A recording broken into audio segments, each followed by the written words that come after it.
प्रश्न ये है कि भगवान को प्रणाम करना चाहिए कि भगवान का ध्यान करना चाहिए। व्यास जी ने दोनों ऑप्शन दे दिए। कल उन्होंने प्रणाम किया और आज कह रहे हैं मैं भगवान का ध्यान करता हूं। आप भी दो पल विचार करें। मेरे दृष्टिकोण में प्रणाम एक छोटा सा व्यवहार है। हम मंदिर गए, ठाकुर जी को प्रणाम किया, संतों के सामने गए, उनको प्रणाम किया, हो गया पूरा, बैठ जाओ, प्रसाद लियो, जाओ। लेकिन व्यास जी आज कह रहे हैं कि भगवान को प्रणाम तो करो, पर भगवान का प्रतिपल ध्यान करो।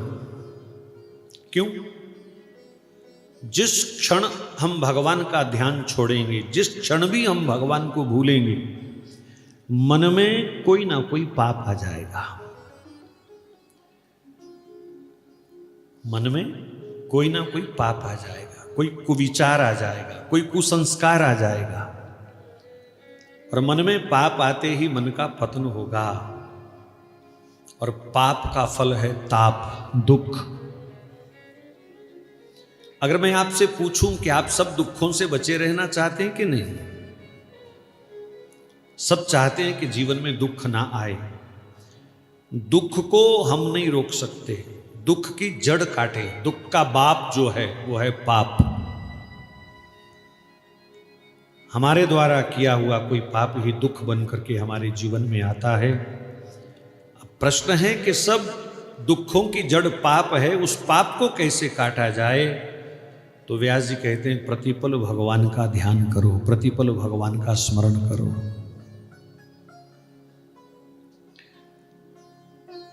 ये ध्यान शब्द जब से मेडिटेशन बना है ना, ध्यान जब से मेडिटेशन हो गया, प्रोफेशनल हो गया, जब से ध्यान की पेड क्लासेस लगने लगी, तब से हम भारतीय कुछ भ्रमित हो गए।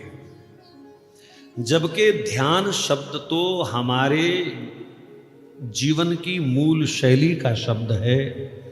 भैया सब्जी अमनिया करो ध्यान से, झाड़ू लगाओ ध्यान से, कपड़े धोवो ध्यान से, रोटी बनाओ ध्यान से, गाड़ी चलाओ ध्यान से, पढ़ाई करो ध्यान से।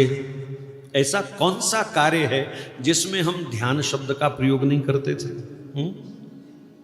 अब क्या करें जी? गाड़ी चला रहे हैं तो ध्यान करने बैठ जाएं, ऐसे कमर सीधी कर ले में, आंख बंद कर ले में। मतलब गाड़ी चलाओ और ध्यान भगवान में रखो, स्मरण भगवान का करो। कोई भी कार्य है भगवान को याद करते हुए वो कार्य करोगे, मन पाप में नहीं जाएगा। और पाप से बच गए तो ताप से तो बच ही जाएंगे। मन और पानी ये दोनों नीचगामी हैं। जल को ऊपर चढ़ाना हो तो यंत्र चलाना पड़ता है, और मन को ऊपर उठाए रखना चाहते हो तो भगवान के स्मरण का मंत्र चलाना पड़ता है। जल को यंत्र ऊपर उठाएगा और मन को मंत्र ऊपर उठाएगा। बस ये अगर सोच हमारी बन जाए तो संसार का कोई भी दुख हमें छू नहीं सकता। तो व्यास जी का सुझाव आपको कैसा लगा? उस सत्य स्वरूप परमात्मा को हम अपनी बुद्धि में धारण करें, उस सत्य स्वरूप परमात्मा का हम सदा ध्यान करें। भगवान का ध्यान छूटेगा, पाप मन में आएगा, पतन होगा, जीवन व्यथित हो जाएगा, दुखी हो जाएगा। सत्यं परं धीमहि।